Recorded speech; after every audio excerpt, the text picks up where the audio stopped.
Welcome back to In Pursuit of Magic, where we explore the things that inspire us, connect us, and the magic we find along the way. I'm Matthew Medina, and today's special guest is one of the most talented and versatile costume designers working in theater right now. Originally from Argentina and now based in New York City, Alejo Vietti has brought this bold creativity and impeccable eye for detail to Broadway, the West End, and stages around the world. His impressive credits include designing the costumes for Beautiful, the Carole King musical, Allegiance, Irving Berlin's Holiday Inn, and productions for the Radio City Rockettes, New York City Opera, and many more.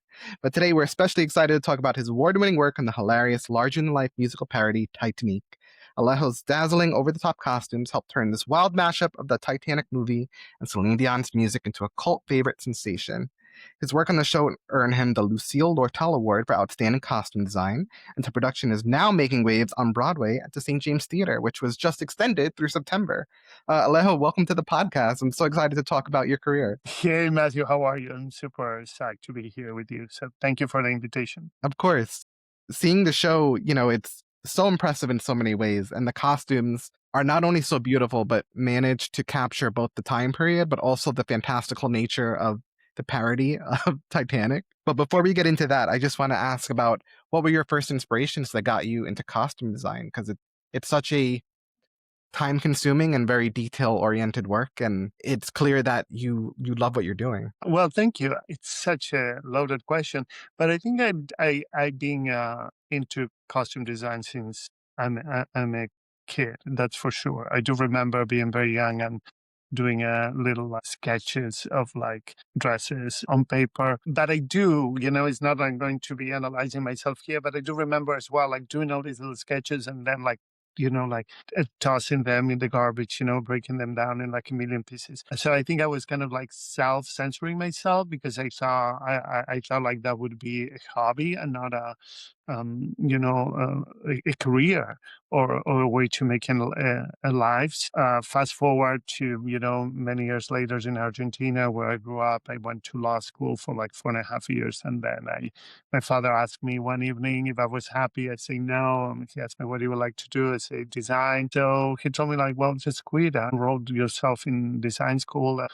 That's what I did. And then I decided to move to the US and start a career here. And I guess, it worked out. I mean, mine is a happy story. Yeah, I mean, and it's amazing that part of you knew at least from an early age, that's what you want to do and that's what brings you joy. And it feels like life kept calling you back towards it, even when you were doing something else. And I love hearing that story from people. Yeah, 100%. I feel like, in retrospect, I consider myself so lucky that I have such a strong feeling about what I wanted to do. Sometimes I know that it's not always the case, that it's not always so clear. I'm very, very lucky that way. And I was so kind of self-taught about it, watch every movie and go to the theater. With my father, I will get the passion for film so I'll go to the movies with him or watch films on TV. And then with my mother from the theater, so she will take us always to see plays and ballets and everything that will come to town. So I was very lucky in that aspect that I was like a sponge absorbing all these that somehow, kind of like makes like a library of images and style and silhouette and color in your head. And then you pull from there when you're working. That's amazing to hear too, that both of your parents kind of added to your inspiration and passion for what you're doing, just sharing things that they love and are part of and how it's definitely influenced you. And so then you made that move to start a career in this industry. And, like any industry, especially a creative one, there's always going to be obstacles and things that don't work out exactly the way you want them and a lot of closed doors. And so for you, when you hit those moments, either before or even now, if it happens, how have you managed to learn how to navigate those difficult moments and just keep going, keep moving forward, keep your fire lit? That's a very interesting question because it's hard. The life of an artist is not an easy one, and it's not an even one. And you need to learn to know yourself and learn how to navigate. The ups and downs. The periods that you'll be very busy and the periods that you won't be as busy. So you need to learn how to manage the time, both when you're very busy and when you're not busy, and figure out, how to keep an even keel. And I always say you need to be focused on your road, because it's very easy to get distracted trying to see, what's happening on the right, on the left, and regret, the projects you didn't get or the things you have to say no because you were not available. But I think you need just to keep an eye on your road and your life, and just, make sure that you know yourself and you learn how to manage your time and learn how, to be the most productive when you're busy. I think it's very It's important not an easy advice. balance. No, and I think it's very important advice just because we also don't know exactly what other people's journey is going on with them. A lot of times we see people's successes and the things that are going right, and not all the hard moments where things are going wrong, and they're just as worried or lost as each of us. So I think it's very important to focus on Absolutely. yourself. And absolutely. And you know what, Matthew, also I always tell, especially when like with young designers or teaching class, it's like comparison is like a recipe for disaster. It's a terrible thing to do, because usually when you compare yourself to other people, you compare to other people who are in a better position, maybe professionally. So what's the point? It just will make you feel bad. I always say also you need to focus more in your work than your career. Your work is, like you're striving for excellence and everything that you do, and all the great stops in your career, accolade, good reviews, very prestigious honors and like financial successes, that comes along with it, but that shouldn't represent you. I think your work should speak for yourself and not as much your career, even though they go hand in hand. Absolutely. I think it's a lot of finding your value in the art itself and what you're making as opposed to the awards and all the notoriety, which is difficult. I think especially when you don't have as many people seeing your stuff as you would like them to see or responding maybe in the way you hoped and trying to find your way. And I think enjoying what you're doing is part of keeping that fire lit. I think that's a big thing. I think if you don't love what you're doing, then you're doing the wrong thing. And And you should have fun also along the yeah, way, we're making theater, we're making art. I mean, we are very privileged. So you need to be conscious of that and enjoy every step along the way. It's not easy, and sometimes it's actually very hard, but you need to find the joy. completely. And it feels like a show like Titanic has a lot of joy, not just on the stage, but I'm sure in the process of creating things. And speaking of comparison, you had the challenge of kind of creating costumes for something that was based off a film that has a certain look, but also it's from a certain time period, but is also now navigating this comedic over the top kind of whimsical nature to it. So what was your biggest challenge in designing costumes for a show that was both period inspired, but also completely unhinged camp? I think the challenge was to me to be, at the same level of the talent on the stage and on the page. You have a group of people who created this piece that I think is so incredible and so funny and so self-deprecating. But when you think about it, how the nature of like, like Ty or director say something like the show should look like, it's been done by but even though when it kind of may have that feeling, I mean, it's so deeply researched and written and so clever. So I wanted to make sure that I will serve the piece and this group of talented people well. So I think that was my biggest challenge, of my biggest goal. Absolutely. And I know it can also be a challenge trying to fit different actors for the same costume, when you have swings and understudies.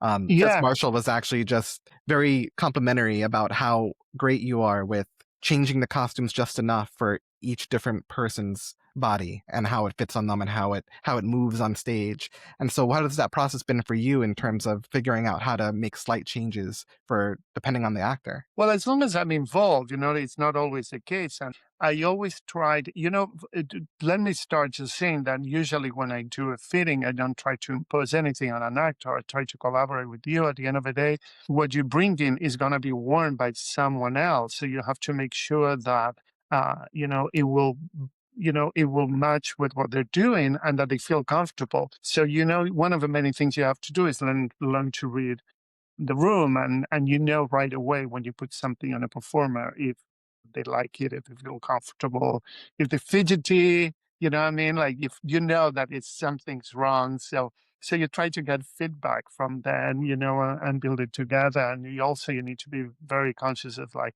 can you move, can you dance, can you do everything you have to do, are you overheating, etc. So having said that, once you establish the main cast and you're fitting your swings and your understudies, you also have that in mind. Keeping the spirit and the design of the show, but also adapting it to the specific person. And it's such a wonderful cast. And if I may say, you have to understand that we started this in a basement of a grocery store without knowing, without having any idea at all that it will be now on Broadway, that it will be in that little place that have leaks from pipes, and then we will take the show, and that we had also a very, very, very small budget. And first of all, we got like the incredible recognition of the Lortel Awards. And then we took the show on the road. And by that, I mean like the show went to, I can't remember exactly what was the order, but went to Canada, Australia. We took it to the West End, which is we're still running. I think we are like very, very close to a year and a half on the West End. And we are very close now to do a production in French in Canada, and we have the production at the St. James. So it was all kind of like this really, really wonderful roller coaster of a ride. Absolutely. And I keep saying it, but it's very similar to how the show goes at the end, where this show keeps finding new life. It keeps being brought back and bringing more joy. And it's great to see it come back even bigger than the last time. And in terms of bigness and the glamour of it, the show itself has a lot of larger than life moments. And of course, having a character like Celine Dion in the way that she's portrayed is huge. How did you approach her costumes? What elements did you incorporate to capture her diva energy while also nodding to the Titanic era? And this could also qualify for the costume for the iceberg, because that's another big moment. That is its own chapter, probably, the iceberg. Well, I adore Marla and think she's an incredible talent. This was not the first time I collaborated with her. I designed a production of the spelling bee that was done originally at Paper Mill Playhouse a long, long time ago. And she was in one of the main roles. In a way, we go way back. And she is incredible. And also, she's the author of it. But she was she didn't came with any kind of baggage at all in terms of like some performers come and say, hey, I was thinking about this and that and blah, blah, blah. She is so respectful and gives you freedom in that aspect. And when, I knew that we wanted to do something that it was very sparkly. I think Celine Dion likes a lot of sparkly dresses. So we knew we wanted to do some kind of a showstopper thing. And it was either like in the gold or the silver palette. And we kept going towards the gold. But I also knew that she needed to be very comfortable. So that's why we always have like that big sleeve on the leg, because part of her incredible acting, is a lot of like, it's very physical. She's very, very, uses, her arms and her leg a lot in this show. And if you go see it, she's not always standing. Like it's a lot happening. So we wanted to make it look glamorous and at the same time comfortable. So also when we moved to Broadway, we wanted to add also this idea, that she's always popping in, breaking into, someone else's song. So it's like, what if we add different elements? So there's different things that we add through the show, like shoulder drapes and capes and feather headpieces that kind of, in a way, emulate the look that she had for the Met Gala, or like feathers on her shoulder. It's kind of fun little moments and little like things that we add through the show with Pepper. And it shows, it really fits her character and how she takes over the stage whenever she's on. It's like the spotlight is on her, which is the point, and you could really feel it. And I think that carries on with the iceberg, where that's a big moment of the show, where all eyes are on the iceberg, and that's how they want it. So what was it like designing that costume? Well, that was great. And especially this time, doing it again with Leighton. Leighton originated the role of the iceberg in the UK, in the West End. And he is wonderful. And he has such a grand personality in a good way, and he knows exactly what he has vision. He has vision. He has things, And it was interesting because at the very first time we met in the UK, it took me a little bit by surprise, but I went on the ride and he, he was absolutely right. So when we moved to Broadway, again, on the West End, we didn't have the budget that we had on Broadway. So when we moved to Broadway, I wanted to do, the 2.0 version, even though in the West End, we incorporated, those 3D printed charts that come from the shoulders. I wanted even more for Broadway. So the dress, even though it's very small, it's very big, it's very, very heavy. It's covered in beads and crystals and mirrors and stuff. So to have that like big effect. He has like the, crystal cover fishnets and like huge heels, and he can do a split or two actually in the moment. So he brings so much. I just, you know, created with him, give it to him, and then the rest, it's all his talent. And I don't have to say also Paige Sever, lighting designer, who, like the dress like perfectly, to its maximum potential. You can even see, that he's wearing like a little very short denim jacket covering mirrors. And at some point, the mirrors reflect to the audience, almost like the mirror ball effect. It's pretty cool. It's fun. It does, which is amazing. And I think, like you said, Leighton really carries that energy. And it's just amazing seeing that kind of connection between you as a designer and the actor, and how you can work with each other to not only make something functional, but something that really just takes over. It's part of the scene. It's almost like the costume is a character in itself, which is incredible, especially in a show And like this. it's a fun And it's a Yeah. time doing a fitting with Leighton is a fun time. You laugh a lot. It's really he brings a really wonderful energy to the room, and it's very enjoyable. And also, it's all completed. I have to say with Chuck Lapointe, who's our wig designer, who did that fabulous wig for Leighton, that Tina Turner, ombre from like Blue Roots to Icy Tips. It's really cool. That's interesting you say that, because yeah, I've noticed in this show that the wigs are amazing. They're really well done. Like, they just look incredible. And so it goes hand in hand again with the costume and the actor. And in a show like this, the show escalates into absurdity a lot. So in the design process, were there any kind of iterations that started as something more elegant but became more kind of over the top and ridiculous? That's a good question. Actually, what we did is like, of course, it was a lot of dreams and hopes to do things, but you're like sometimes limited by the resources you have.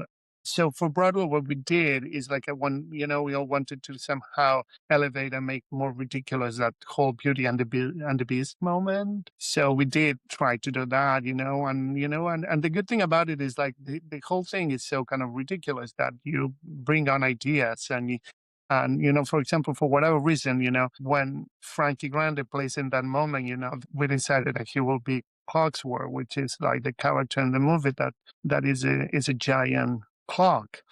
And so it just came naturally to me that he will be to us, it's not anywhere like he will be like Cogsworth Flav. So he will be kind of somehow a marriage between Flavor Flav and Cogsworth. That's why he has like a big change and a gold baseball cap and like rhinestone sunglasses, etc. So we did things like that like they're like kind of Easter eggs or whatever, and some people get it, some people don't, but it's fun and it's enjoyable. Or like literally, when Jim Parsons comes at the end playing Babette, and the headpiece that he is wearing is made with a literal ostrich feather duster that we bought as a duster that we saw. You have to cut off the wooden stick and then make the headpiece with it. So it was fun. It was a fun process to do. At least for me, it was great fun to dig into the humor and applying it in the costumes as well. It definitely seems that way. And yeah, that scene was so funny and so unexpected. I hadn't expected it, and it was funny seeing those little Easter eggs and the little jokes that were put in them. But speaking of Jim Parsons as Ruth, that headpiece, I'm so curious what it's made of and what the process was to create that headpiece. With the birds? Yeah, Because you have two. They have the one that is a feather duster, that's true. Yeah, for the Beauty and the Beast. That was just kind of like silliness.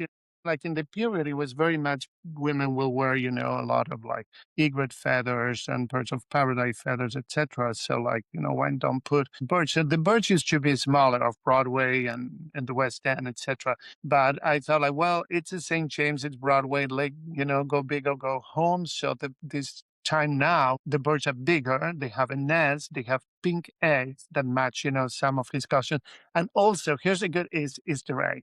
If you've seen the show, you know how like the pearls that Ruth were a big joke at some point in the show. So, but if you look carefully, the two birds, they also have their own little pearl necklaces. that's amazing. So there's things that even if only the performer notices, it's fun. You know what I mean? Yes, It's part of like the building the character. So Ruth birds also have their own pearl necklaces, also from Forever 21, like she says. that's so funny. I love that, and I love the attention to detail with that because those little details are kind of what makes it stand apart and so special, and I think it goes to show who you are as a designer. You won the Lucille Lortel Award for Outstanding Costume Design for Titanic. What moment or element in the show are you most proud of from a costume perspective, and why did it resonate so strongly with audiences, you think? I don't think I have like I never pick, favorites because it all kind of like it's a process, that kind of evolves into this collaboration between me and the writers and the director and the performers and the people who makes this also brings a lot to the table, a lot. My team as well, picking fabrics, etc. But there's actually something that I'm pretty proud of it because it's been always a challenge. It's the pixelation when Rose opens up, her robe to be drawn naked. And I decided that I thought, well, why not trying to do something that looks like pixelated, that we're trying to make it diffuse.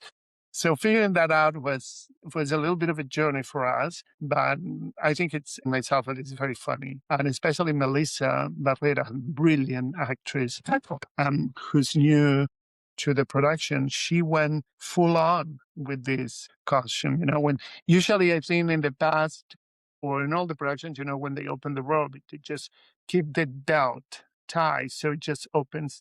But she just like went on and opened the whole thing, and it like like she took it to a different level. It was such a funny moment too, and I was in the balcony when I saw it, so it made me, like, want a better look at what this costume looked like, which is it just goes to show, like, the detail that was put in it. It was, like, shining, it was just, like, everyone was laughing, they were enjoying that moment, and unexpectedly. So it was just a great design, and I think so many of your That's costumes also a are like great that. collaboration. Sorry, Matt, but that's a great collaboration with the actor, right? Because you give them the element and it's a lot on their plate to make it work or not. And Melissa, like, really, like nails it. Like, I owe like more than 50% to that costume working well to her performance and what she brings to it and her confidence to do it. For sure.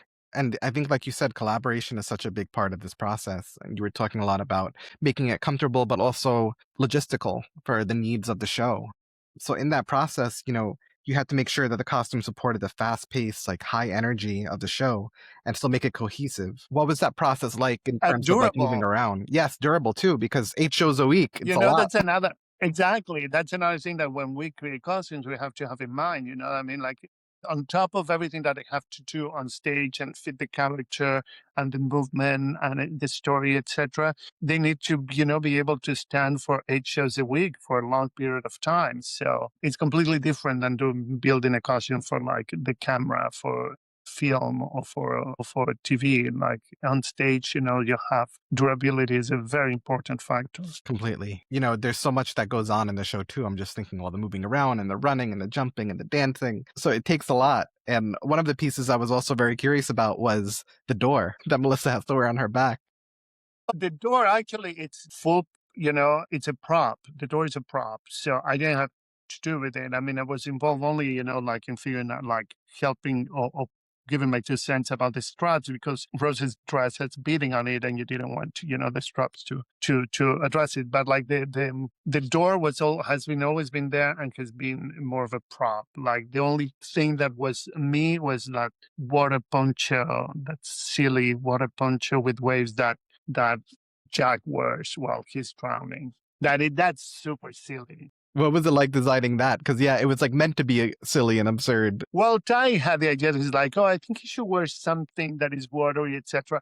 So my assistant and I did a big search of like fabrics that were light and transparent and translucent and reflective, etc. So we found these two organzas and we made this poncho. And then later on, actually, during I think it was like maybe a week before opening or something like that, during a show, I went to the theater and I added these waves to it or something to have more movement and look like frozen water or whatever it is. And I actually did it myself in the basement while the show was going on. And I told the dresser, when you have to preset this, just come and take it away from my hands. And that's literally what happened. It was on a Sunday. And as I was teaching, he came over and he told me like, I need it now. I just finished that little piece and went on stage and that's the piece that we're still using. Wow. And it works. I mean, so perfectly. It's such a funny Well, scene. Connie, who's another brilliant performer, makes it work because you just give these people something and they just like take everything out of it. You just like, oh, you want me to wear this? Okay. And he came up with choreography for it, like make it, make it move, use it like very strategically, like in in his parts of the scene. They're very, very talented people. Like you just give them something and they really bring it to life. And I think it shows again the power of that collaboration, everyone kind of working with each other to make the show work and work so well, and very beautifully. It seems like everyone is kind of bringing what they know and where they're from to the table. And for you, you're originally from Argentina and you've built a very strong career working on everything from the Carole King musical and Holiday Inn to more contemporary or stylized work, and of course Titanic. How do you think your background has influenced your approach to costume design? Well, that's a good question. I think you always bring part of yourself. You bring your point of view, your taste, your aesthetic. So in my case, also my mother was a big closest horse. She would really love this. So I guess now, the more I look back, I was really, really, really in tune with like what she wore, how she wore it, how she accessorized, and I realized more than more now how like that influenced me so much and the attention to detail that I have and I put in the show. So I think you bring your own point of view and your own perspective. And in my case, I try to really honor the piece, whatever project I'm working on, whether it's big or small. I mean, the Titanic is a fun project. Last season, for example, I did a Smash on Broadway, with which a complete different animal that we have to do a lot of contemporary clothes, but also a lot of period clothes and like performance clothes. So, my focus was completely different. But in the case of Titanic, what was wonderful is like I had done it before. We have all done it before. So you have that kind of relaxed feeling that you know exactly what the show needs. And even though we have an incredible short time, we only rehearse a show for 3 weeks and we have to put it together really, really fast. But it was such a good room to be in. It was such a room full of good energy and love and sense of humor. So it never felt stressful in a way. And I think that's what makes a production work so well when there's that collaboration and that good energy and that positiveness and just working alongside good people, which I've heard from many people doesn't always happen when all those things line up together. So I think that's what makes this production like Titanic so special. And you've had a lot of different experiences on different shows. So costume design in general and a lot of the stuff you've done has had to balance kind of historical accuracy with the character storytelling, with the practicalness of it. What's your philosophy when tackling those trade-offs and having to work with each other in a way that will all come together on stage? Well, you always approach it, like whether it's modern or it's period or it's fantasy, you either sift it through like the contemporary eye. Because even if it has to be historically accurate, you always have to pass it through a prism of a contemporary eye, that it won't feel weird, it won't feel distracting, that it will serve the play, it will serve the anatomy of the actor even, right? Let's say you're doing something from like, I don't know, 18th century, then body even like has changed, the anatomy changed, we're taller, we're bigger, we're more developed, we go to the gym and things like that. So you always have to adapt it. And if it's a musical versus a play, it's completely different because in a musical, you have to have in mind all the movement that has to come along it. So you have to tailor it in a completely different way. So all those things are super important when you planning and you're putting together a show. And the more you do it, the more you learn, the more you know. So the easier it gets for you. But the hardest thing I will tell you is contemporary clothes. Everybody dresses in contemporary clothes and everybody feels somehow an authority in it. So also it's very hard sometimes to, think about like the taste of the character versus the taste of the actor. One of the things that is the hardest, for example, is put an actor in a pair of jeans because it's so specific and everybody wears jeans. If you're doing a period show, putting the actor in a 40s suit or a 40s dress, to me is much easier to try to dress them in contemporary clothes. I And can I feel much more comfortable doing that. Yeah, and I can imagine, like you said, a lot of it is kind of learning as you're doing and trying to figure that out because that does sound challenging now that you're explaining it. Yeah, because there is a difference in the taste of the actor versus what the character is supposed to be into, versus maybe as a designer, you may see things as. And so there's all of that that kind of comes into play, and you've designed a lot of different costumes from Broadway, off Broadway, regional theater, the Rockettes. And I'm wondering if there's one project or a couple of projects that really stand out in terms of lessons that you've learned in your craft. That's the beauty of what we do. Anyone doing this, anyone doing theater, anyone in the arts is like, which I found like the most wonderful thing about it is like the learning curve never ends. You're constantly learning. You're constantly learning. And every project that you do, good or bad, teaches you something or teaches you a lot of things. And that's what one of the many things that make this so great. And you meet new people and you learn about, I don't know, depending the project you're doing, you maybe have to study about like specific military uniforms for a specific country because they are part of the play you're working on. Or even for Titanic, I have to do, even though I didn't rewatch the movie at all, but for Titanic, I went back to see what was really the original uniform for the captain, what was the logo like for the White Star line. So you're always learning, and that's what is so wonderful about it. And you also learn from the people you're working with. You learn from the tailors, you learn from the craft people, you learn from the actors, you learn from the writers, from the dramaturgs. So I love about that. It's so fulfilling and it's kind of invigorating, and if the project is a fun project and you get along with everybody and it's not difficult, it's so much better. But even from the bad project, you learn. You learn about things like you should avoid or things you shouldn't do or things, even while you see someone behaving badly, you kind of analyze and say, oh my God, I need to be careful that I never fall in that trap to do something like that in my career, right? So it's the learning in what we do, it's constant. It's also because we constantly changing the family. You go from one project to the other and you work in a very intense way for a very, compact period of time that you have to give your trust. And the same way that you have to be very respectful and constantly people giving you trust. When we get the actors as costume designers in front of a mirror, talking about them in third person with a tailor or a draper, they're depositing their trust in us. So we have to be very respectful and conscious of that. So it's not anything I take for granted, and I love to collaborate with. I think that's also an amazing piece of advice for people in any industry about learning from each experience and learning from the people around you, the good and the bad, because I think there's lessons in everything.